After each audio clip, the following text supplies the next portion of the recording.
Well, welcome to another episode of Andre Drinks Tahitian Coffee and, dreams about Tahiti. Here's my, coffee bag. It's getting a little empty here. But hey, we have some great guests. Of course, as always, Christina, the one and only, is here to join us. It's no surprise. Hello. Rana, how are you, Andre? I'm very good. I'm very good. It's just talking about Tahiti is great. It's brightens the day just discussing I agree. It's the best part. islands, imagining the waters, the fish, both in the water and also sometimes on your plate. So. Yes. Very nice. So let's see who we have. Who do we have joining us today? Well, I'm really excited because I feel like we're getting closer to Tahiti because we have people in Tahiti that are visiting us. How exciting. I think our first friend is going to be Bianca from Bora Bora, St. Regis, Bora Bora. I have a feeling that's going to be her, yes? Let's see. Exciting. Oh my God. I was wrong. We have Jerry. You're wrong. We have the other Jerry Garcia. Yay. That's right. Is he as sweet as the ice cream? Oh, he's sweeter than the ice cream. Yay. Oh, and there's Bianca. So what a treat. We were just saying that I feel like we're getting closer to the islands of Tahiti because we've got Jerry from Rangiroa and Bianca from Bora Bora. Yay. That's right. We've left. Now we're just 50 minutes away. This is what we call in French a bang. This is party. That's right, guys. Let's go. We just need the Hinano now, right? Or the espresso, Bianca. I have the kind of cup where you can't see what's inside, so I have all options and all possibilities going. I don't know about you, but I think these days we all could use a little of that liquid courage, right? To get through these times. That's right. Yeah. And I have my Rangiroa cup here, very special. Oh, that's neat. Very nice. Aww. Well, it's great, guys, to have you here. You're coming straight from the islands. Do you want to start first by telling us kind of your connection with Tahiti? How did it come about? Bianca, do you want to go first? For me, just pure luck. My dad is half Tahitian, and he's also half Kiwi. So he married my mother, and I was born in New Zealand, but he convinced her that we'd have a better life in Tahiti. So my family moved to Tahiti when I was 4 years old. I went to school in Tahiti and then to university in France. But basically, I've lived my whole life here. And also, lucky for me, my mother couldn't speak French in the beginning. So she started working in hotels. And I grew up in hotels. So I always thought I'd be the kind of person staying in them as a guest. But next best option is working in them. Perfect. And Jerry, what about you? It's a long story, but to make it short, my parents, you could say they immigrated. My parents used to be from North Africa in Algeria, which used to be a French colony. And after independence, they kind of left there and they went to Australia. I was born there. Then we went to New Caledonia, back to France. And then we wanted to immigrate to United States. So we applied. And I guess when they saw the name Garcia, they said, oh, no, we got enough of those. So we got refused. We ended up in Canada. And I grew up in Vancouver most of my life. I went to school in Vancouver in Canada. And then when I came down to Tahiti back in 1984, because when my parents arrived in Canada, they bought this house from these French people who actually moved to Tahiti. And we always kept in contact with them. And when they came up on vacation one time, and my dad was saying, oh, it must be nice to live in Tahiti and everything. And so they said, well, we have this little business at the airport. If you want to have it, you can have it. We're going to move on. So my dad asked me, what do you think? And I was going to school, university. My original plans were to become a dentist. And I said, wait a second, why do I want to become a dentist? I said, to make lots of money and go to exotic places like Tahiti. I said, well, screw this, I'm going directly. And coincidentally, I worked with Bianca's mother at Hotel Bora Bora back in the 80s. here I am, 31 years later in Rangiroa, in the middle of nowhere, with a Practically, great you and internet Bianca connection. are like family. You're almost really, travel hotel Well, family in the my island. my first memory of Jerry is him working with my mom, and us coming to visit her at the hotel because I used to live in Tahiti. She was working in Bora Bora, and so many good memories. So many of the reasons for me to be doing the job I do today is because of that hotel, um, and how it's not just about a place, it's about the destination and the magic that comes together, and how people come back and you see this special spell that Tahiti puts on people, and for them to keep coming back each year. And it was a place that was very much like a family. And yes, definitely it has changed since the 80s, that's for sure. But we do have, I'd say in Bora Bora, a lot more options for people now. And you can still go to places like Rangiroa where you can feel a bit more lost. Well, you know what? Exactly. All of the islands have their special, features and everything like that. But the one thing about French Polynesia, like Bianca says, we have a lot of repeat guests, and that's what attracted me to Bora Bora is that, I worked there 8 years, and every year we used to have the same guests come back year after year after year.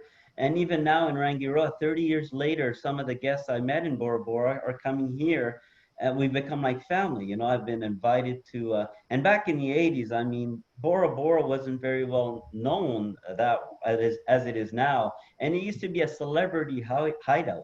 I mean, I've mingled with the biggest of the stars who used to come down all the time. I've got a photo album.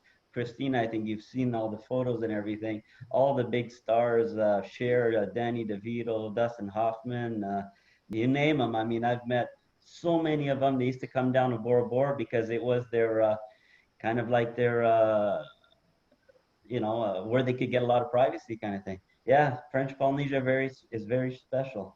It truly is. Bianca and Jerry are the celebrities of the islands of Tahiti, and that's why they really are two of the best, and the reason why we send our people there and we keep coming back, because you guys really embody the flavor and the mana of connection that is French Polynesia. How have the locals been in terms of, has it been anticipated? Oh, the tourists are going to come back. We're going to kind of, the jobs are going to come back. What has the locals thought about it? Were they excited?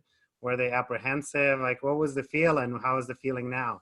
I think it's a mix of both, because I can't remember from living here since I was 4, a single time in my life where I couldn't leave. And I couldn't go back to New Zealand, which is just 5 hours away, and 2 hours time difference. And I've always had that feeling that I have 2 homes. So I have my home here, and because I have a choice, I choose to live here because it's better most of the year in so many ways. But then my other choice is New Zealand, which is pretty cool as well.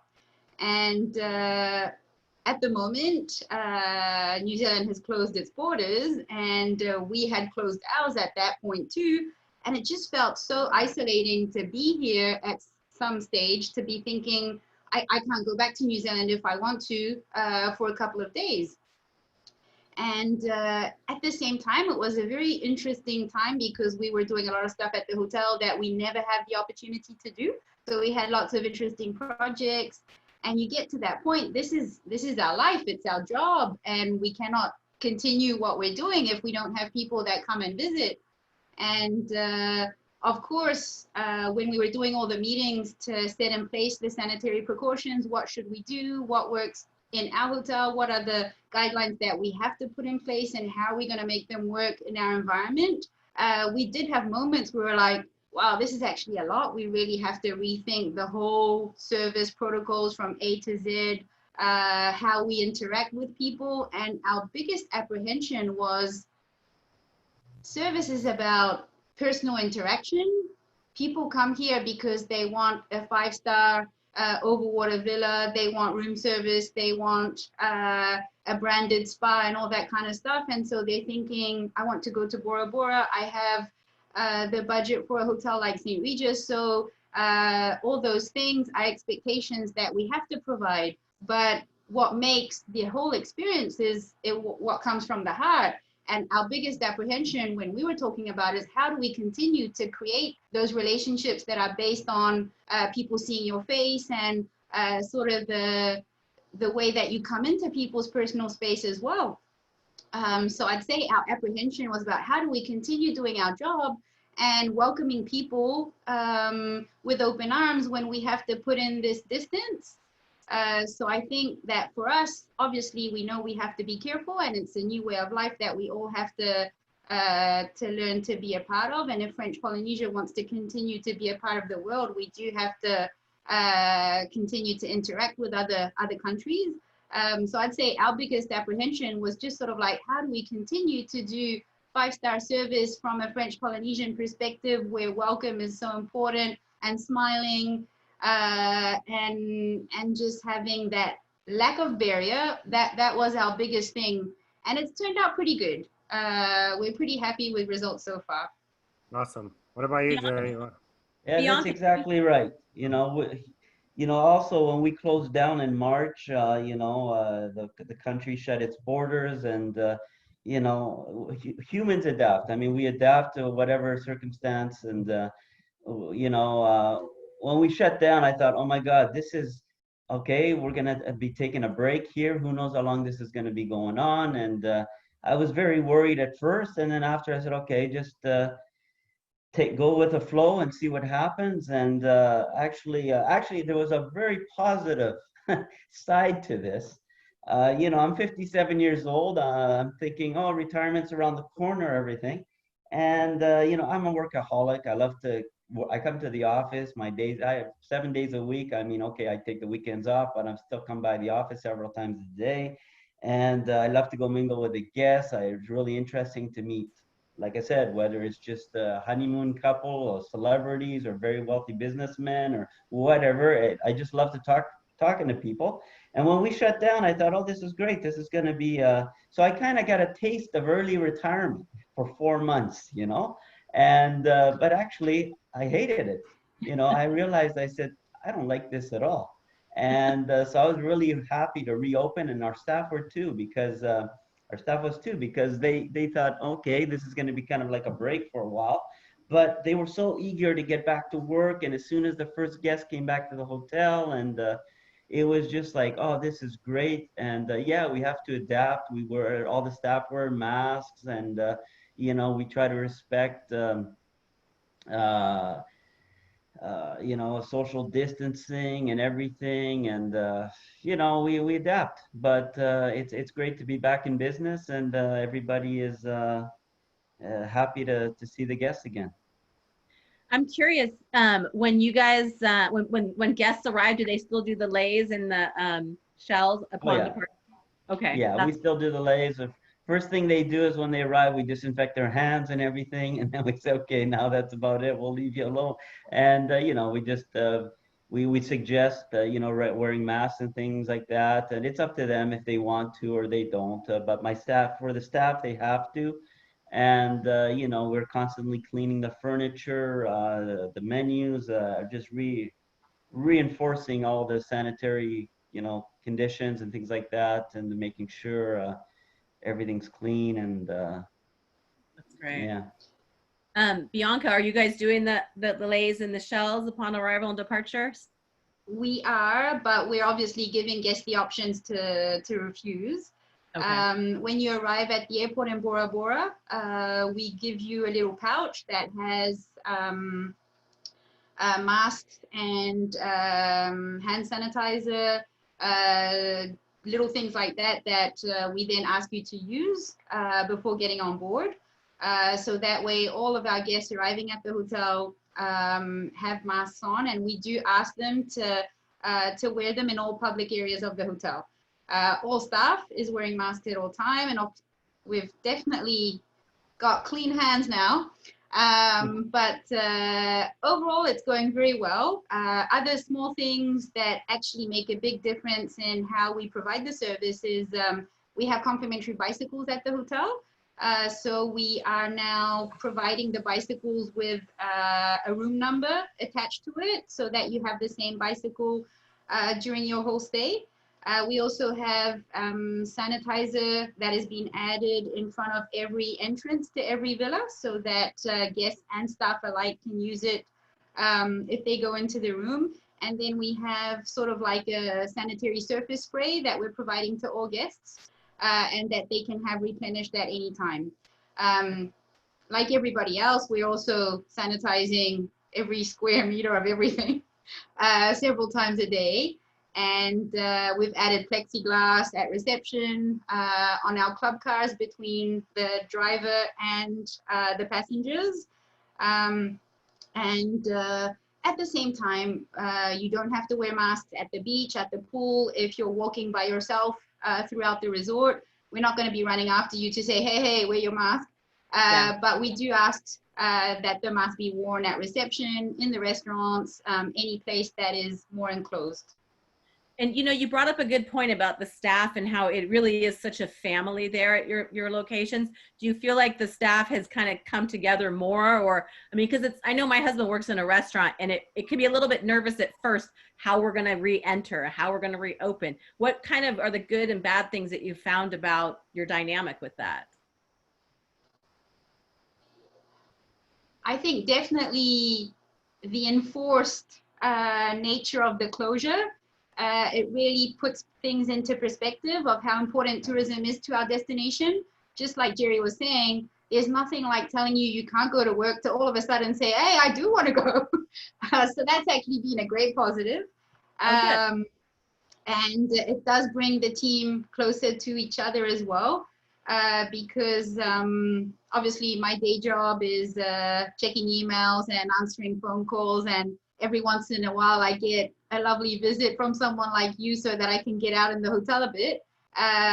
But during this time, I was cleaning the lagunarium, raking leaves. We had this whole roster for all of us that live at the resort as well to maintain the hotel. So we had to go in, turn on the water several times a week in the rooms, check electricity and things like that because everything had to be shut down. So you actually get to interact with a lot of the staff that you wouldn't spend as much time with. And that was super interesting. And all of our local staff that is living on the island, they would come and help. And a lot of us were doing this because basically we had nothing else to do. So we had a lot of fun cleaning the buoy lines that we have all around the lagoon. That was fun times. It was just kind of like a working holiday kind of situation. We had fantastic weather. Honestly, it was probably the best weather we've had in so long, ironically speaking. And for negatives, it's just harder and things take more time. So you have to anticipate more, and you just have to be ready to. The number of times already that I've left my office and had to come back because I forgot my mask. So now I'm just trying to wear it the whole time because that eliminates that issue. And just so you just have to get your mind around it and adopt new reflexes, and everybody has to do that at the same time. So that's kind of the hardest thing in the beginning. In the previous episode, so we kind of talked about why, you know, we've covered it a little bit. Why Tahiti is a great destination in the time of COVID. The natural social distancing, you know, average hotel is about 80 people, you know, natural beauty, the values out there to go now, to go and during the holidays is something, you know, that's never been seen. And what do you guys think is, from your perspective, what is the number one thing that you see from people that are coming back? What is the reason they were like, did they just want to get away? Was there a certain reason they picked Tahiti as their first spot? Coincidentally, you're talking about Hawaii and social distancing. And this is one thing I always say when I do travel shows or talk to travel agents. I say, when you go to Waikiki or when you go to Hawaii, try to find a spot on the beach with nobody beside you, okay? In French Polynesia, or in Rangiroa, try to find a spot on the beach with somebody beside you. And that puts things into perspective. I mean, that's how vast it is here. You know, Hawaii gets, I don't know what the last count was, 8 or 9 million tourists a year. And we get 200, just over 2019, I think it was like 216 or 1,000 tourists. I mean, you know, that's what they get in a week.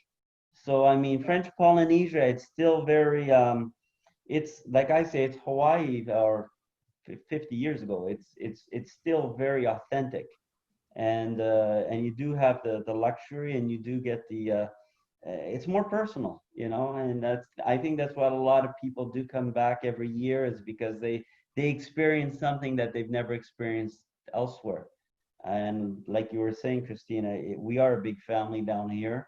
I mean, I pretty well know all the, you know, all the professionals in the business, and you know, some of us come and go, but then we have some like Bianca and myself who have been here for ages, and guests really appreciate that, because they come back to a familiar face. It's not like going to some hotel and oh, who are we going to find there? And it's not just us; it's the locals in our, you know, most of the hotels, they have the staff that've been here for ages, and some from the opening of the hotel. So you know, people really like that, and it's very human down here, you could say. And you ask anybody who's a regular to French Polynesia, they'll tell you. Bianca, what about, is it similar? I think when we were talking about, okay, we have this 100-page list of things when you belong to a company like Marriott. Obviously, they had people that were going through the whole list of stuff that needs to be put in place. And we were going through the list, and we're like, oh, yeah, okay, we've actually, that's fine for us. We're good. This doesn't apply to us because we don't have that. And as we were going down the list the whole time, we'd be like, oh, well, we don't even have to worry about that. So doesn't apply, not applicable, blah, blah, blah, for pretty much half of it. And things like the beach, like Jerry was saying, okay, we need to put 2 meters and everything. Oh, actually, we don't need to change anything. Because the way our hotel is set up is that it's all about a layout where we have lots of different spaces where people can feel that they have intimacy. So even before COVID, our main beach didn't have that many deck chairs. We have a separate beach at the spa. We've always had the bicycles so people can be independent and travel through the hotel on their own. So we were very lucky with that, because there's a lot of things that we already did that work perfectly with physical distancing. And then coming back to the original question, I see we reopened a week after everybody else. We wanted to kind of wait and see how it was going. Yeah. So we reopened on the 23rd of July, and we had a reservation in our royal estate. So it was for a couple of a family coming back to the hotel. And they had visited, it's pretty much our presidential suite. They had visited the room when they came the first time. Actually, I think they're multi-repeat guests. And they brought their whole family back with them because it was their 50th wedding anniversary. So they did fireworks on the beach and everything, barbecue. They pretty much had, I think, 7 rooms, and they spent a lot of their time together. And so from the beginning, that's what I'm seeing. Most of our guests are people that postponed, that were already meant to stay for a big occasion that they still feel they really want to celebrate. So big birthdays, wedding anniversaries, a lot of weddings that actually postponed twice to be able to come. So I think what's really bringing together all the guests that we have at the hotel at the moment is major motivation. And big events in their life that they really, I think the lockdown wasn't a walk in the park like it was for us in the United States. So just like you said, people really want to get out and definitely be safe, but still get back to real life and celebrate occasions. A lot of people have had a lot of money reimbursed to them because they were supposed to have a big wedding. So now they can maybe do something a bit more luxurious for their honeymoon. So yeah. I think really the people that we have traveling at the moment are people that just want to make the best of life. And I think that's what a lot of people have learned from what we call in French the confinement. Yeah, that's what I see. We have a photo shoot that we're doing at the hotel at the moment. So I have a professional photographer, and we were taking photos at the spa yesterday. And I picked up some guests on the way back from taking him back to his room, and they were going to dinner. And so we started chatting, and I'm like, oh, so it's a special occasion for you. Yes, yes, it's our honeymoon, and we're so happy that you're open and that we could come. And it really, for me, it makes you so happy because you're like, okay, this is why we do what we do. We're not, I think I've already had this conversation with Christina. It's not rocket science what we do. We're not curing cancer or anything like that. But people cry when they leave. And every little part of these special moments that you can share with people, they always remember that. And it's all about the heart. And I think even more than before, that's what I'm seeing now. Yeah, and you know what's interesting? I have a few friends that have postponed their wedding, and I've talked to them.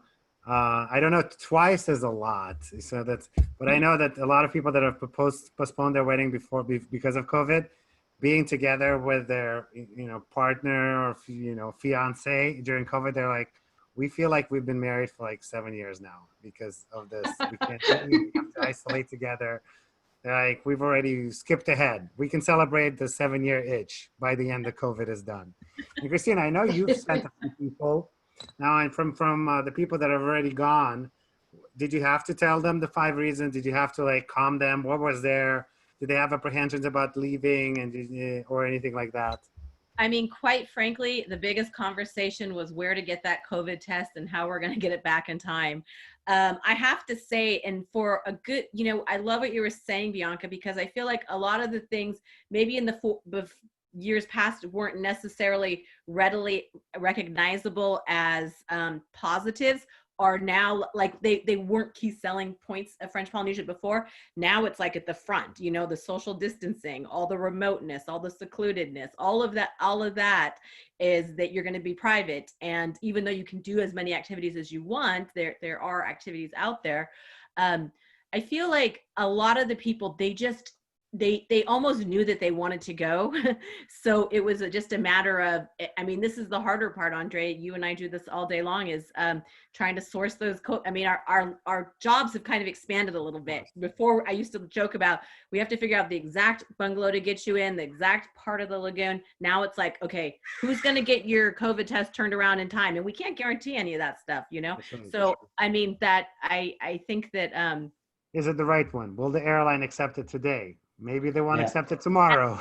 And I have to tell you something, Cherry. You were the first one who actually, I was hearing all this chatter about how, oh, France and Europe are not accepting Americans, but the Islands of Tahiti are different. But there was never like an official word until I saw your newsletter. So I looked to you as the official word, really like that, because I had sold tickets and I was like, oh, I don't know if they're really going to get a go. And then we saw Jerry Garcia said it, so it must be true.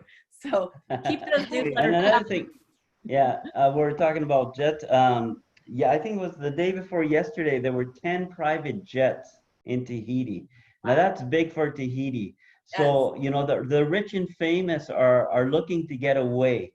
And again, what better place to come to than French Polynesia, which is, whether it's Bora Bora, Rangiroa, or Tetiaroa, or whatever.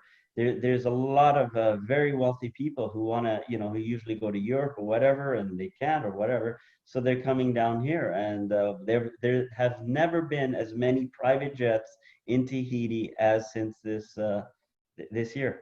So unbelievable. And I think one fun thing I think we can mention is like, is there something that has happened during COVID in your properties or in general that you're like, well, I'm glad that happened, and it's going to stay forever and it's for the better, and we finally got around to doing it? I know in terms of like talking to a lot of properties in the United States or everywhere, they always had the approach that they're like, well, another month and then we'll open, and then like another month and then we'll open. So they never had this like, well, we could have done a lot in 6 months if we knew it was going to be 6 months. We could have refreshed this, done that.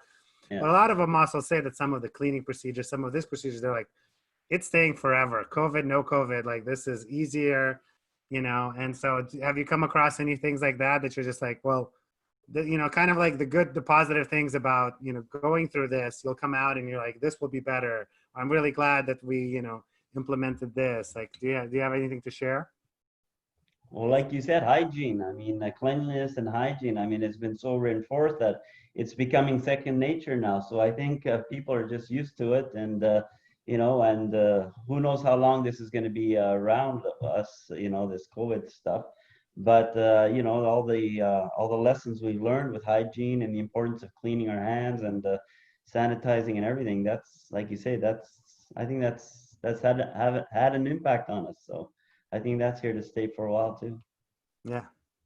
For me, two things that used to be pet peeves of mine that I'm so happy that we have addressed. Our location is in a bay.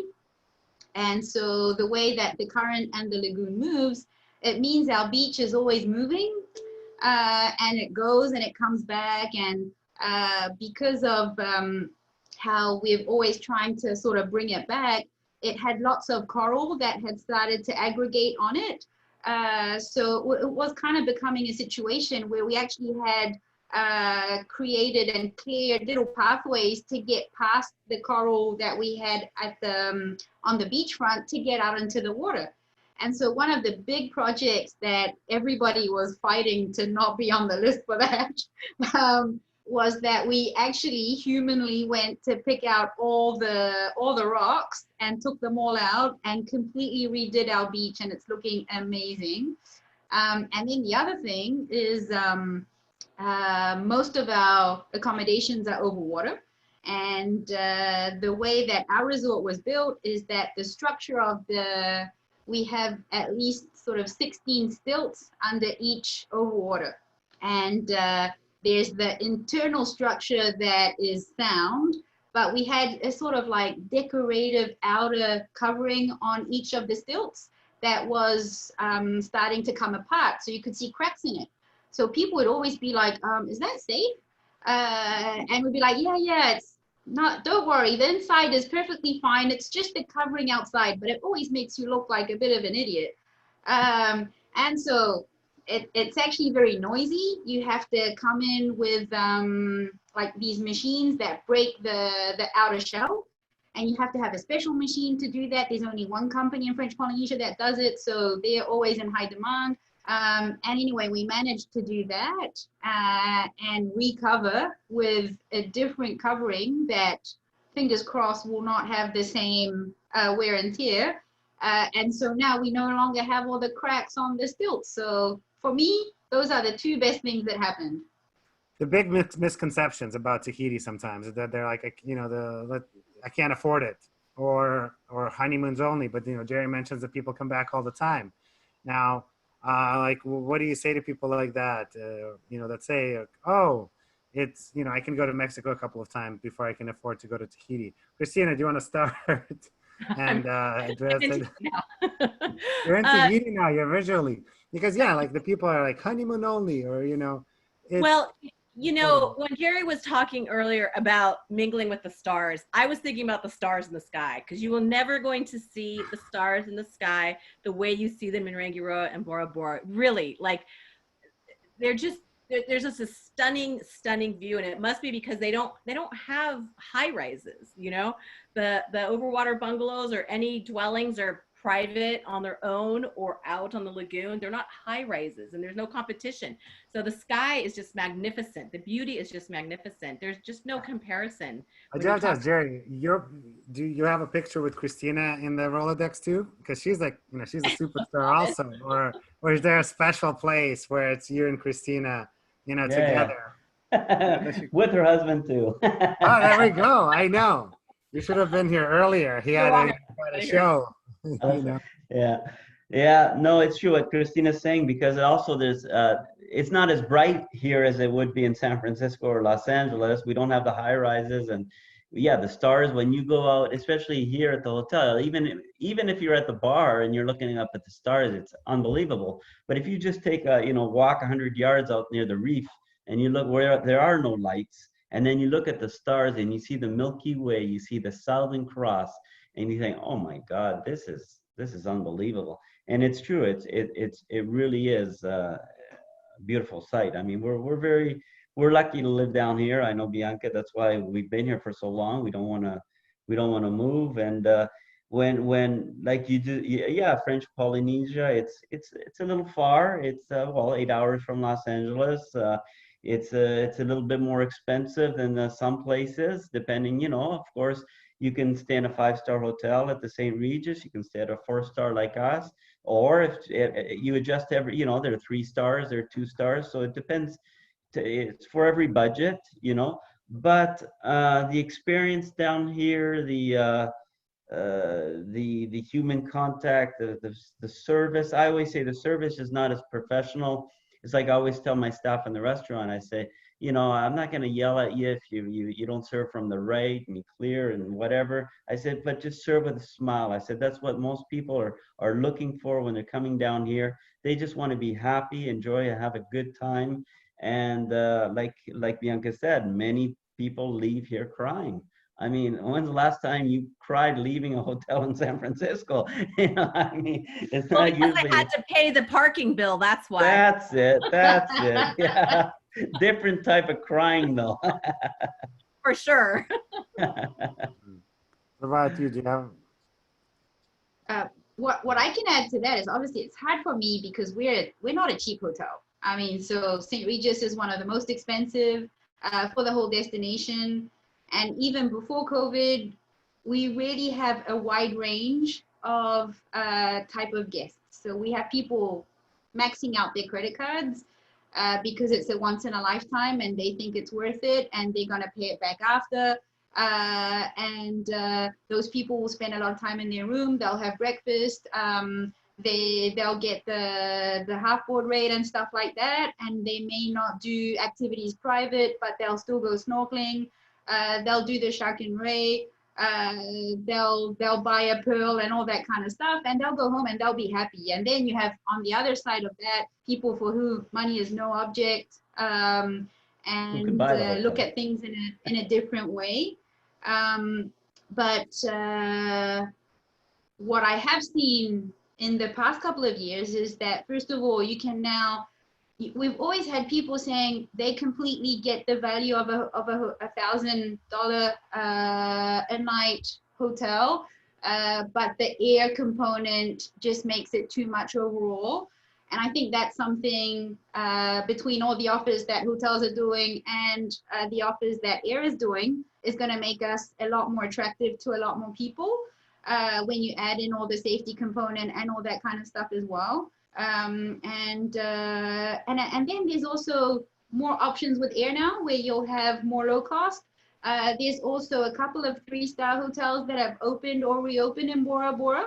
And the reality is that if you're someone staying in an overwater room, it's the same lagoon.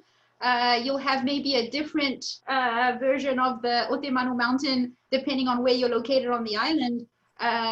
But the truth is that the only ones really going to see all the different hotels are travel agents so that they can give the best advice. But there's more similarities between hotels than differences when you're talking about there's an overwater bungalow, there's a restaurant, there's a spa, there's this, there's that. So of course I can also talk for an hour about why St. Regis is the absolute right choice, but I just want to make the point that you do have more options and it has become more affordable. Yeah, and you know, to your point about, you know, travel agents seeing every room, you know, Christina and I, Tahiti Tiare Specialists, you know, so we've definitely invested the time and been to the destination. And so how is your relationship? What is so special about the relationship between you guys and the travel professionals, just like us and others? Like, how do they help you deliver the best job? You know, what, can you talk a little bit about that? Well, you just said it. You're specialists, and I mean that makes that's the whole difference. You know, when we're trying to sell French Polynesia, when you are dealing with people like you and Christina who know the destination, know how to sell it, know there's a whole learning process that's involved. I mean, you guys are professional salesmen trying to, you know what I mean? You know the destination, you know how to sell it, you know, emotionally you get that across to the customer. Whereas sometimes, you know, I'm trying to explain to travel agents and things like that.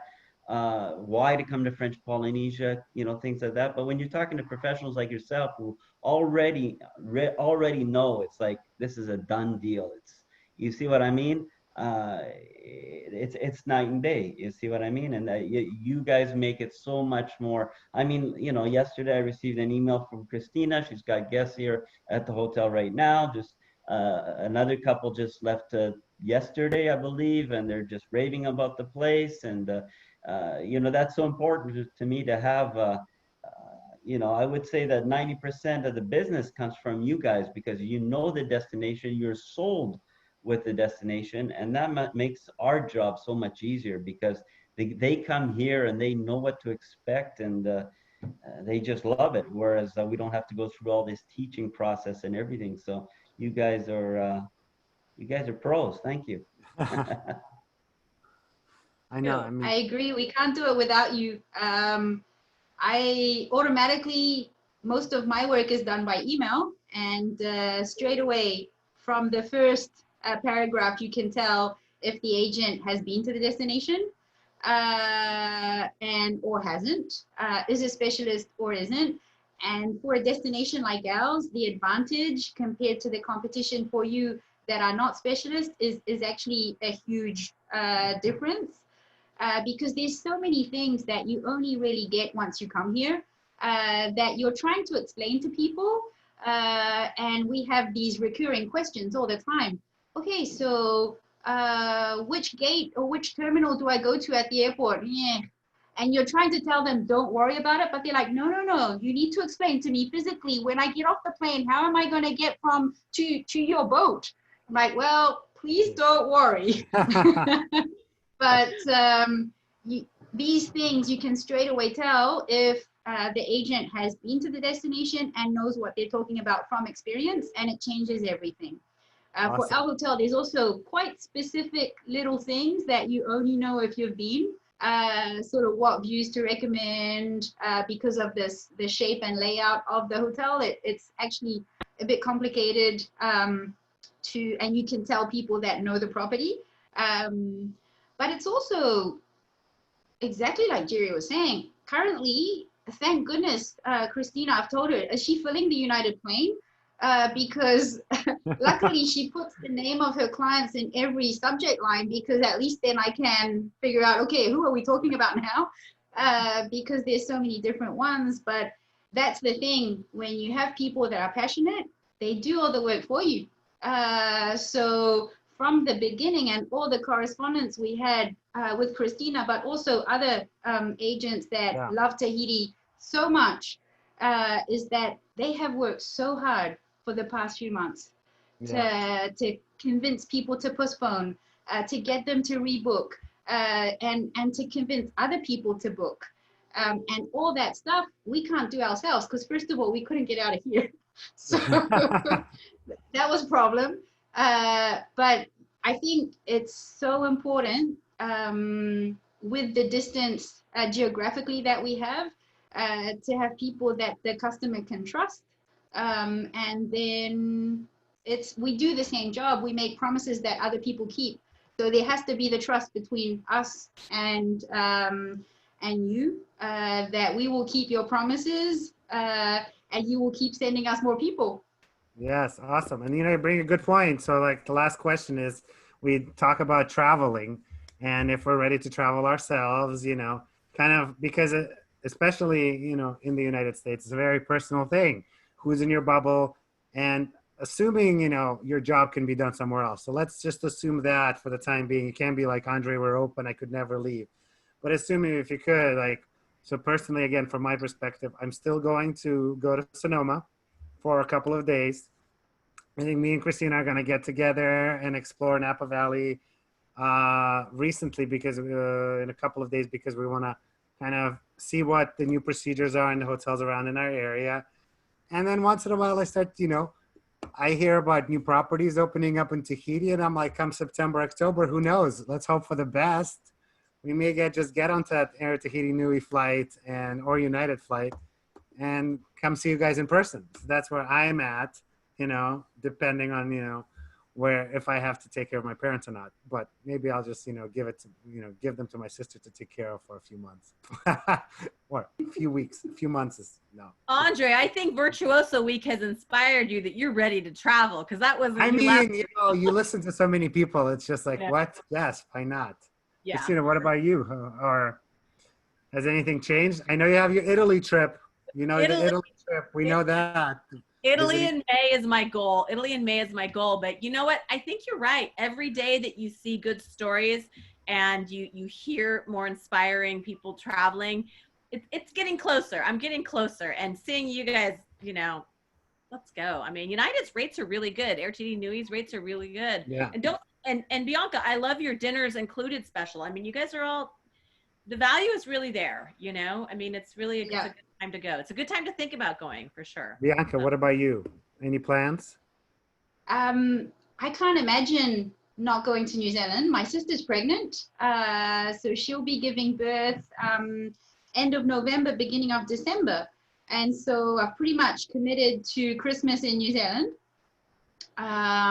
I can't imagine not going. It's part of my life. Like I have to go to New Zealand once or twice a year.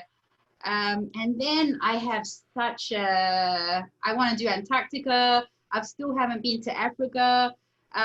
So like I haven't been to Greece. I really want to go there. And I also have a huge love for Italy, and actually all of Latin Europe. But I want to go to St. Petersburg. The more you travel, the more you want to travel. And there's no logic for me to saying I don't want to go because I'm seeing people traveling every day. So it's just a question. All that I hear is that airports are completely deserted, and you just have to be careful. So at the same time, I think it's a very important point, and I'm so happy to be able to share as well that the people that are coming to visit us are so respectful of our country, because anywhere you go in the current environment, you have to be respectful of where you're going and that you can be a vector of transmission. But one thing that's very heartwarming is seeing all of our clients coming here and being very careful because they know that we live in small communities and it's an island nation, so we do have to watch out for all that. But yeah, I think if you have the right attitude and you don't stop being a nice person, you should be fine. Awesome. Jeremy, what about you? Any plans to go to Canada or anywhere else or St. Petersburg? Well, my brother's getting married, so I'm planning on going in June into Canada. My daughter's going to graduate from university in Montreal. That'll be I think in May or something. So I got that too. I got friends, hotel guests who come here every year from Switzerland, and they keep asking us to go there. So we've already gone there twice to see them, and so I got to go back to Switzerland. I got some family and friends that they want to see me too. So I got lots of places to go, and love coming back to California too. I got lots of friends there and lots of junk food that I miss and stuff like that. So yeah, I'm ready to go as soon as I can get out of here. But we're still, we've only been open like not even a month. So I want to get things rolling a little bit better and everything. And once things get settled in and everything, then I'll be on a plane too, and hopefully with my wife and my daughters and things like that. And yeah, but for now, I'm just happy to be here and having the hotel open and welcoming all these people, because seeing tourists, when tourists come from around the world, that's kind of like my escape too, because you get to know them so well. It's that you're actually traveling with them. So that's a lot of fun. And yeah, just life goes on and we adapt. So yeah, I have to say, I think, you bring up a good point. There's been many trips where in the process of planning it, I've already experienced all of it even before the customer even left. And then when they send a picture of it, and you kind of almost like all of the emotions that you had planning it together, and kind of, some satisfaction and just release comes out, and you're just really happy for them. But thank you guys. Okay. This was awesome. I really loved talking to you guys straight from the island. As you can see, it is socially isolated, but there is really good internet. And as I said, if you're looking for stronger internet, Jerry has a cord. He's going to talk to Christina about it. gonna bring 5G to Christina Turini, so And that's coming Rafael. soon. But guys, thanks so much. I love talking to you, and hopefully we'll see each other in person very soon. Thank you, Andre. Thank you, Christina and Thank Bianca. you. Thank you. Okay. Nice to see you all.